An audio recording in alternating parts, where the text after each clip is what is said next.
மலைப்பாம்புகள் அதிகமா மனிதர்களை வேட்டையாடி இருக்கு. 2017ஆம் ஆண்டு அக்பர் அப்படின்னு இந்தோனேசியாவை சேர்ந்த ஒரு விவசாயி. அவர் விவசாயம் பார்க்க போயிருந்தப்போ அவர் திரும்பி வரவே இல்லை. என்ன ஆயிடுச்சு அப்படின்னு சொல்லி அங்கே போய் பார்த்தா ஒரு 20 அடி நீள ரெட்டிகுலேட்டட் பைத்தான். அதனுடைய உடம்பு குண்டா இருந்திருக்கு. ஒரு இடத்துல அசைய முடியாம படுத்து கிடந்திருக்கு. அதை பார்த்துட்டு ஒருவேளை இந்த மனுஷனை இந்த மலைப்பாம்பு முழுங்கி இருக்குமோன்னு நினைச்சு அதை கொண்டு அறுத்து பார்க்குறாங்க. இப்ப பொதுவா மலைப்பாம்புகள் மனிதர்களை வேட்டையாடியே ஆகணும்னு அவசியம் கிடையாது. அதுக்கு காட்டு பண்ணி மான் இது மாதிரி உணவு தான் தேவை, குரங்கு.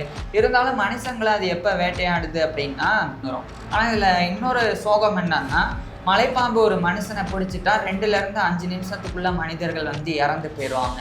அப்படியே காப்பாற்றப்பட்டா கூட மனிதர்களுடைய உள்ளுறுப்புகள் பயங்கரமா பாதிக்கப்பட்டிருக்கும்.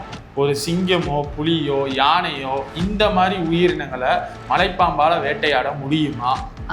புலிய சிங்கத்தை மலைப்பாம்புகள் வேட்டையாடுனதா சில பதிவுகள் இருக்கு.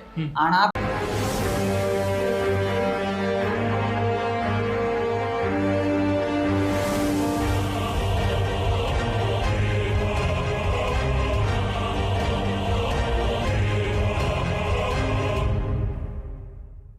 போன வீடியோவில் மலைப்பாம்போடைய வாழ்க்கை முறை, அதோட இடம், பொருள், ஏவல், அதோட அளவு, அதோட இனச்செயற்கை முறை, அதெல்லாம் சுவாரஸ்யமான விஷயங்கள்னே சொல்லலாம்.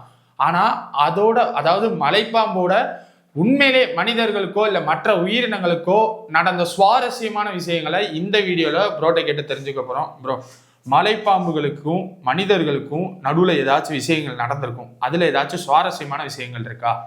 சுவாரஸ்யம் அப்படின்னு சொல்லலாம், இன்னொரு பக்கம் சோகம் அப்படின்னு தெரிஞ்சது தானே. பாம்புக்கும் மனிதர்களுக்கும் நடந்தாலே சோகம் தானே. ஆமா, மலைப்பாம்புகள் அதிகமா மனிதர்களை வேட்டையாடி இருக்கு. இப்ப பொதுவா அனகொண்டாக்கள் தடிமனா இருக்கும். மலைப்பாம்புகளை விட ரெட்டிகுலேட்டட் பைத்தான் தவிர மற்ற மலைப்பாம்புகளை விட அனகொண்டாக்கள் தான் பெருசு.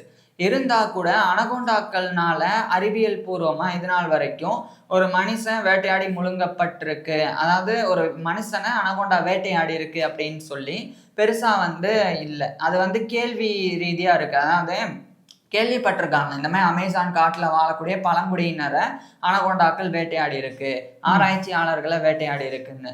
ஆனால் அதிகமாக வீடியோக்களே இருக்கு. அதே மாதிரி உண்மையிலேயே நிறைய பதிவு செய்யப்பட்ட சம்பவங்கள் மலைப்பாம்புகள்னால நடந்திருக்கு. உதாரணத்துக்கு 2017ஆம் ஆண்டு அக்பர் அப்படின்னு இந்தோனேசியாவை சேர்ந்த ஒரு விவசாயி. அவர் விவசாயம் பார்க்க போயிருந்தப்போ அவர் திரும்பி வரவே இல்லை. என்ன ஆயிடுச்சு அப்படின்னு சொல்லி அங்கே போய் பார்த்தா ஒரு 20 அடி நீள ரெட்டிகுலேட்டட் பைத்தான். அது பயங்கரமா அதனுடைய உடம்பு குண்டா இருந்திருக்கு. ஒரு இடத்துல அசைய முடியாம படுத்து கிடந்திருக்கு. அதை பார்த்துட்டு ஒருவேளை இந்த மனுஷனை இந்த மலைப்பாம்பு முழுங்கி இருக்குமோன்னு நினைச்சு அதை கொண்டு அறுத்து பாக்குறாங்க. பார்த்தா உண்மையிலேயே அந்த விவசாயி அந்த மலைப்பாம்பினுடைய வயிற்றுல இறந்து கிடந்திருக்கிறாங்க. ஸோ அந்த மாதிரி மலைப்பாம்பு மனிதர்களை வேட்டையாடும். 2018ஆம் ஆண்டு 54 வயசு ஒரு பெண், அவங்கள இந்த மலைப்பாம்பு வேட்டையாடி இருக்கு. அதுக்கப்புறம் 2024ஆம் ஆண்டு கூட ஒரு பெண்ணை மலைப்பாம்பு வேட்டையாடி இருக்கு. இது மாதிரி நிறைய பதிவு செய்யப்பட்ட சம்பவங்கள் இருக்கு, நிறைய வீடியோஸுமே இருக்கு. அதெல்லாமே கூட உண்மைதான். மலைப்பாம்புகள் மனிதர்களை வேட்டையாடுறது அப்படின்றது. இப்ப பொதுவா மலைப்பாம்புகள் மனிதர்களை வேட்டையாடியே ஆகணும்னு அவசியம் கிடையாது. அதுக்கு காட்டு பண்ணி மான் இது மாதிரி உணவு தான் தேவை, குரங்கு. இருந்தாலும் மனுஷங்களை அது எப்ப வேட்டையாடுது அப்படின்னா இரவு நேரம், சாயங்காலத்துக்கு மேல மனுஷங்க போய் விவசாய நிலத்துல போய் குனிஞ்சதான் வேலை பார்க்குறாங்கன்னா அப்ப அது மனுஷங்களை மற்ற விலங்கா பாக்குது. அதனால சுருட்டி மனுஷங்களை கொண்டுட்டு அது முழுங்கிருக்கு. ஸோ அந்த மாதிரி கண்டுபிடிக்கப்பட்டிருக்கு. அதனால அந்த இந்தோனேசியா மாதிரியான இடங்கள்ல விவசாயிகள் இரவு நேரத்துல விவசாய நிலத்துக்கு போவேணாம் அப்படின்னு சொல்லி அறிவுறுத்தப்பட்டிருக்கிறாங்க. அப்படியே போனா கூட 3-4 பேரா சேர்ந்து போகணும். ஏன்னா ஒரு மனுஷனால மலைப்பாம்பை சமாளிக்கவே முடியாது. அவ்வளோ டஃபா இருக்கும். மலைப்பாம்பு நம்மளை ஃபர்ஸ்ட் கவ்வி பிடிக்கும். கையையோ காலையோ பிடிச்சிருச்சுன்னா நம்மளால கையை காலை உருவ முடியாது. ஏன்னா பற்கள் உள்நோக்கி இருக்கும். கை உள்ள போயிட்டு நம்ம இழுக்கும் போது பல்லு அப்படியே குத்தும். அப்ப இழுக்க முடியாது. அதே சமயம் அது நம்மளை சுருட்டிருச்சுன்னா அது இருக்கும்போது நம்ம எலும்பெல்லாம் நொறுங்கி போயிடும். ஸோ நம்மளால ஒண்ணுமே பண்ண முடியாது. அப்ப கூட யாராவது இருந்தா கூட மலைப்பாம்போடைய முகத்துலதான் அட்டாக் பண்ணணும் ஏதாவது வச்சு. நார்மலா உடம்புல எல்லாம் அட்டாக் பண்ணா அது இறுக்கத்தை இன்னும் அதிகமாக்கி மனுஷனை கொன்னுரும். ஆனா இதுல இன்னொரு சோகம் என்னன்னா, மலைப்பாம்பு ஒரு மனுஷனை பிடிச்சிட்டா 2ல இருந்து 5 நிமிஷத்துக்குள்ள மனிதர்கள் இறந்து போயிடுவாங்க. அப்படியே காப்பாற்றப்பட்டா கூட ஒரு நிமிஷத்துக்கு மேல அது வந்து இறுக்கி பிடிச்சி அதுக்கப்புறம் அதுல இருந்து மனிதர்களை காப்பாத்திட்டா கூட மனிதர்களுடைய உள்ளுறுப்புகள் வந்து பயங்கரமா பாதிக்கப்பட்டிருக்கும். அதனால கூட மனுஷங்க வந்து இறந்து போயிருக்கிறாங்க. ஒருவேளை மலைப்பாம்பு வந்து பிடிச்சிருச்சு சுருட்டிருச்சுன்னா அதை அடிக்கிறத விட அதனுடைய வால் பகுதி இருக்குல்ல, அதை வச்சு நம்ம அந்த சுருளை வந்து எடுத்து அந்த காயில வந்து எடுத்து விட தான் பார்க்கணும். அதே சமயம் அதை அட்டாக் பண்ணவும் பார்க்கும், அதனுடைய முகத்துல மற்றவங்க அட்டாக் பண்ணணும். ஸோ அதுதான் வந்து வழி. மற்றபடி மனிதர்கள்னால தனியா ஒரு மலைப்பாம்பிட்ட வந்து சமாளிக்கவும் முடியாது. சரி ப்ரோ, இப்போ மலைப்பாம்பை பொறுத்த வரைக்கும் மனிதர்களையே வேட்டையாட முடியுதுன்னா அப்போ மலைப்பாம்புனால கண்டிப்பா ஒரு சின்ன விலங்குகளை வேட்டையாட முடியும். சின்ன விலங்குகளை விட்டுருவோம், பெருசா வருவோம். ஒரு சிங்கமோ புலியோ யானையோ இந்த மாதிரி உயிரினங்களை மலைப்பாம்பால வேட்டையாட முடியுமா? புலிய சிங்கத்தை வந்து மலைப்பாம்புகள் வேட்டையாடுனதா சில பதிவுகள் இருக்கு. ஆனா பெரும்பாலான நேரங்கள்ல சிங்கமும் புலியும் தான் மலைப்பாம்பை வந்து வேட்டையாடி சாப்பிடும். ஏன்னா மலைப்பாம்புடைய வேகம் இருக்குல்ல, சீர்ற வேகத்தை விட சிங்கம் புலிகளினுடைய அந்த பஞ்சு அதோட வேகம் வந்து அது வந்து ரொம்ப ஸ்பீடா இருக்கும். அப்போ ஒரு மலைப்பாம்பை இதுவையில வந்து பார்த்துருச்சுன்னா அதனுடைய முகத்திலே அடிச்சு அதை வந்து கடிச்சு அதை வந்து கொன்னுரும். ஒருவேளை மேல இருந்து உடம்புல விழுந்தா கூட அதை சுருட்டுறதுக்குள்ள இதை அடிக்கிறதுக்கும் அதனுடைய கோரைப்பற்கள்னால கடிச்சு அதை கிழிக்கிறதுக்கும் வாய்ப்பு இருக்கு. அதனால பல நேரங்கள்ல மலைப்பாம்புகளை சிங்கமும் புலிகளும் வந்து வேட்டையாடி உணவா மாத்திருக்கு. ஆனா சில அரிதான நேரங்கள்ல பெரிய மலைப்பாம்புகள் வந்து தெரியாதனமா, அதாவது மறைஞ்சிருந்து வந்து திடீர்னு உடலை சுருட்டி வந்து சாப்பிட்டதுக்கு உண்டான சில ஆதாரங்கள் வந்து இருக்கு.